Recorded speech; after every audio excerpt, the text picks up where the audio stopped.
इस वक्त आप आराम से बैठकर इस वीडियो को देख रहे हैं, मगर मैं आपको कहूँ, आज जिस जगह पर आप अभी बैठे हो वो जमीन आज से करोड़ों साल पहले 8,500 डिग्री के तापमान से उबल रही थी, या जिस जगह पर आप बैठे हैं वो जगह लाखों सालों तक बर्फ से ढकी हुई थी। ये दोनों बातें सच हैं। इस 15 मिनट की वीडियो के अंदर आप पृथ्वी के 450 करोड़ साल के सफर को देखने वाले हैं। जिस जगह आज हमारा सौरमंडल है, वहाँ विभिन्न प्रकार की गैस और धूल के बादल हुआ करते थे। वैज्ञानिकों के मुताबिक इन धूल के बादलों से दूर एक तारा हुआ करता था। वक्त के साथ साथ उस तारे की ऊर्जा कम होने लगी, जिसके कारण उसके अंदर एक विशाल विस्फोट हुआ। विस्फोट की वजह से अंतरिक्ष की ये धूल एक दूसरे से दबने लगी।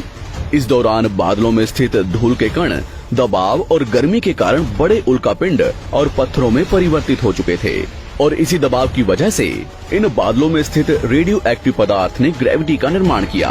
इस ग्रेविटी के कारण बीच में हाइड्रोजन और हीलियम इकट्ठा होने लगे। बीच के इस भयंकर दबाव के कारण एक विशाल विस्फोट हुआ, और इसी विस्फोट के कारण हमारे सूरज का जन्म हुआ। अंतरिक्ष में फैले एस्ट्रॉयड यानी क्षुद्र ग्रहों में भारी वजन की वजह से सूरज के करीब आकर सूरज की परिक्रमा करने लगे।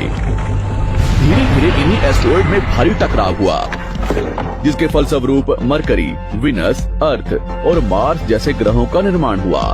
वैज्ञानिकों के मुताबिक उस वक्त पृथ्वी और मार्स यानी मंगल ग्रह के बीच थिया नामक ग्रह सूरज की परिक्रमा किया करता था। पृथ्वी पर ग्रेविटी होने की वजह से सूरज की परिक्रमा करने वाले एस्ट्रॉयड अब पृथ्वी की परिक्रमा करने लगे, और धीरे धीरे करोड़ों सालों तक ये पृथ्वी पर गिरते रहे। और ऐसी घटना हमारे पड़ोसी ग्रह थिया पर भी हो रही थी, जिसके कारण थिया पृथ्वी के और करीब आने लगा और आकर पृथ्वी से टकराया। इस भयंकर टकराव की वजह से पृथ्वी के हिस्से कणों के रूप में अंतरिक्ष में फैल गए और एक रिंग्स की तरह पृथ्वी की परिक्रमा करने लगे। इन्हीं परिक्रमा करते हुए कणों में टकराव होने लगा, जिसके कारण हमारे चांद का निर्माण हुआ। उस वक्त पृथ्वी पर सिर्फ एक ही समुद्र हुआ करता था, और वो था 1900 डिग्री सेल्सियस की तापमान पर उबलते हुए लावे का। उबल रही थी वो सारी चीजें जिसे आज आप अलग अलग नाम से जानते हैं। वक्त के साथ साथ पृथ्वी धीरे धीरे ठंडी हो रही थी, जिसके कारण पृथ्वी के भारी तत्व जैसे धातु और रेडियो एक्टिव पदार्थ पृथ्वी के केंद्र में जाकर इकट्ठा हो गए, और हल्के पदार्थ पृथ्वी की सतह पर आ गए। लाखों सालों तक पृथ्वी पर उल्कापिंडों की बरसात हुई, और इन गिरते हुए उल्कापिंडों में जमा था नमक, मिनरल्स और पानी। करोड़ों सालों तक इन उल्कापिंडों की बरसात होती रही, और धीरे धीरे पृथ्वी की ऊपरी सतह पानी से ढकने लगी। वैज्ञानिकों के मुताबिक यही वो वक्त था जब दूर गहरे पानी के अंदर निकलते ज्वालामुखियों से पहली बार सूक्ष्म जीवों का निर्माण हुआ। लाखों सालों बाद एक वक्त ऐसा आया जब पृथ्वी की पूरी सतह पानी से ढक चुकी थी। हमारी पृथ्वी के सबसे अंदर का कोर रेडियो एक्टिव पदार्थ से बने होने की वजह से हरदम गर्म होता रहता है, लेकिन जब भी पृथ्वी की ऊपरी जमीन ठंडी हो जाती है, तब पृथ्वी के अंदर की गर्मी बाहर नहीं निकल पाती, जिसके कारण ज्वालामुखियों का निर्माण होता है। और उस वक्त कुछ ऐसा ही हुआ।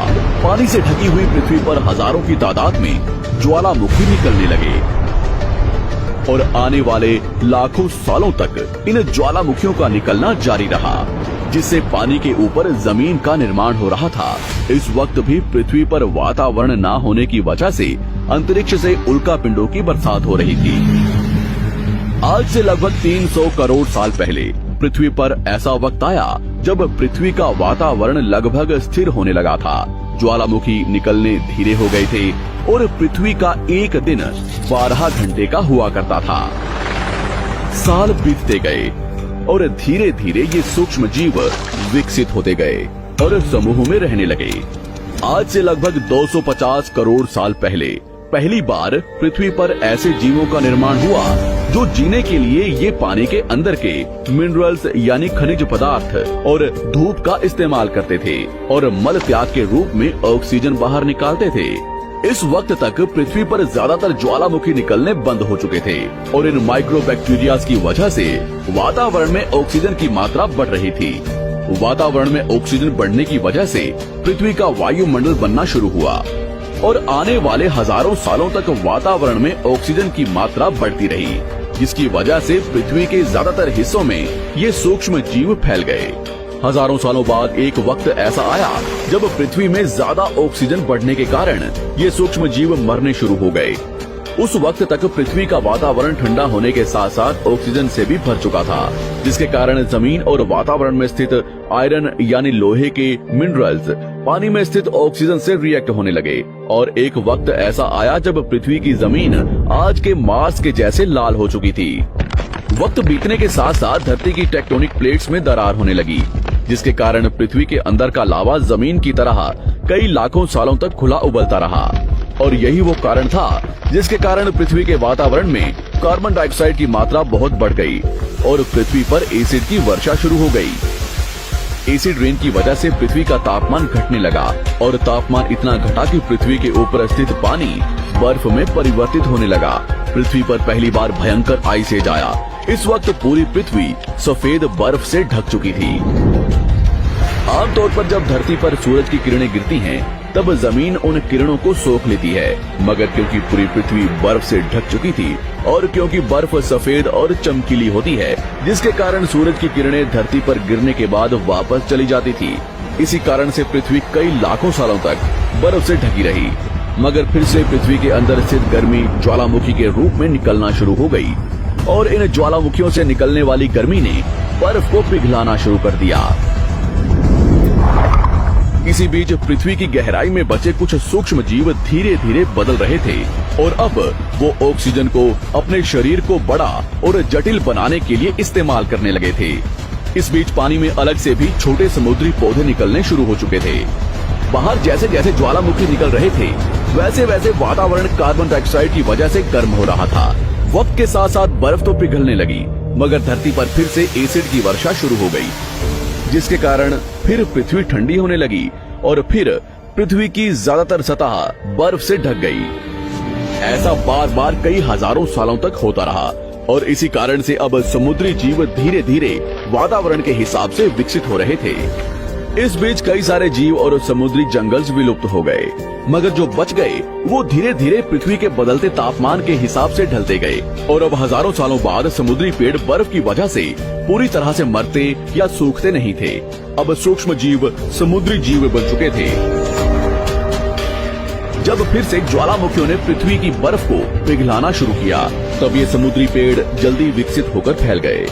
धीरे धीरे वातावरण में ऑक्सीजन की मात्रा बढ़ने लगी और पृथ्वी पर होने वाली एसिड की वर्षा कम होने लगी। वातावरण में ऑक्सीजन आने की वजह से पृथ्वी की ओजोन लेयर्स मोटी होने लगी और आज से लगभग 47 करोड़ साल पहले पृथ्वी की ऊपरी सतह पर पहली बार मोसोस नामक प्लांट उगना शुरू हुआ।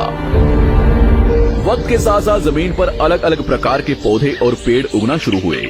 एक वक्त ऐसा आया जब जमीन के पेड़ों की लंबाई लगभग 80 से 100 फीट जितनी या आज के 5 से 6 मंजिला बिल्डिंग जितनी ऊंची हो चुकी थी। ये वो वक्त था जब समुद्री जानवर समुद्र से बाहर निकल रहे थे और जमीनी जानवरों में परिवर्तित हो रहे थे। धरती की ज्यादातर जमीन एक जगह इकट्ठी हो चुकी थी, जिसे आज हम पैंजिया महाद्वीप के नाम से जानते हैं। पृथ्वी का वातावरण और तापमान लगभग स्थिर हो चुका था और अब करीब 21 से 23 घंटे का दिन हुआ करता था। अब समुद्री जीव पानी से बाहर रहने लगे थे और वातावरण के हिसाब से उनके शरीर का रंग रूप बदल रहा था। धीरे धीरे ये जमीनी जानवर डायनासोर्स में परिवर्तित हो गए। जिन डायनासोर्स ने पेड़ पौधे खाने शुरू कर दिए, उनका शरीर लंबा और विशाल रूप से विकसित होने लगा। कुछ डायनासोर्स शिकार किया करते थे, जिसके कारण वे छोटे और तेज होते चले गए।